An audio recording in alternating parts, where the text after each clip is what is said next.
আম মাখা খাচ্ছি, আম মাখা। টক, চূড়ায় আম তো, এই জন্য এত টক। চুরি করে না আনলে কিন্তু এত টক হতো না। আম হচ্ছে অন্যের গাছের আম, চুরি করে নিয়ে আইছে মনার দাদা।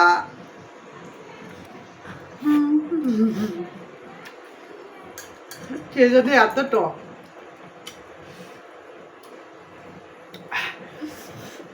গিলে গিলে খাচ্ছি, পাটায় থেতা করে নিচ্ছি, নিয়ে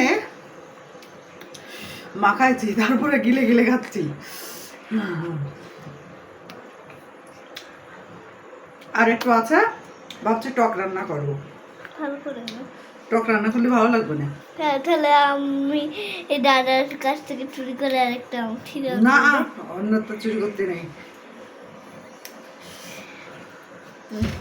নিব না না, শেষ হয়ে গেছে, আর বেশি নেই। খুব বাচ্চা করে।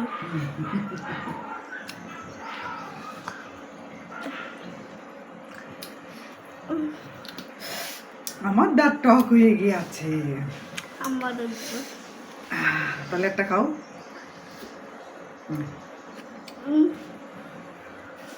কত খাবো আমাকে?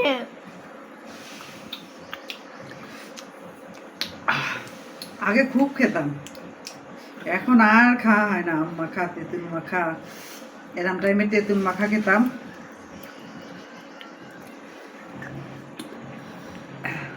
আমাকে তিতুল মাখা করে দাও। আম মাখা খাতে পারলো না, আবার তেঁতুল মাখা। তিতুল মাখা করে দাও না। রসটা খেতে ভালো লাগে আমার। দে আমি খাবো।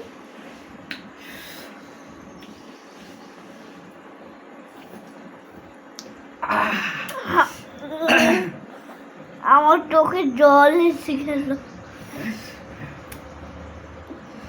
চোখের থেকে এখান থেকে জল পড়ছে।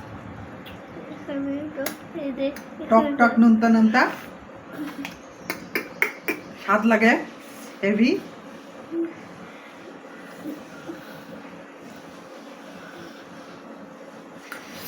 কারো লোভ হচ্ছে?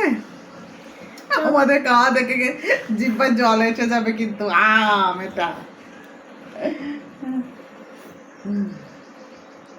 সবাই যার যার বাসায় এরকম আম করে খাবেন। হ্যাঁ, করে করে খেয়ে নেবেন। Heavy tasty. টক হলে কি হয়, অর্গানিক। পাকা আম খেলে তো মুটকু হয়ে যেতে হবে, আর কাঁচা আম খেলে সেটা হবে না। কাঁচা আম খাওয়া স্বাস্থ্যের জন্য উপকার। এই জন্য আমরা থেকে আম মাখা বলি, আপনারা কি বলেন? আপনারা কমেন্টে জানাবেন। কেউ আমের ঝালানি বলে, তাও তো করতে পারে, কেউ তো বলতে পারে, আমরা তো জানি না। কমেন্টে বলে দিন আপনারা কি বলেছিলেন। বাই বাই, নমস্কার। থাকেন, নমস্কার।